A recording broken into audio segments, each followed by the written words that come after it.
হালকা তরকারি বানাতে প্রথমে আমি আনাজগুলোকে এইভাবে ডুমো ডুমো করে কেটে নিয়েছি।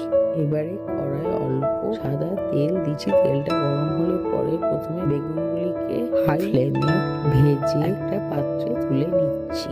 এরপর ওই সেম তেলে অ্যাড করছি আলু এবং অল্প একটু নুন এবং করছি ঢাকনা দিয়ে মিনিট 3-4-এর জন্য। মিনিট 3-4 পর ওর মধ্যে অ্যাড করছি কেটে রাখা ফুলকপির টুকরোগুলো এবং করছি যতক্ষণ না ভালোভাবে সেদ্ধ হয়ে যায় আলু এবং ফুলকপি।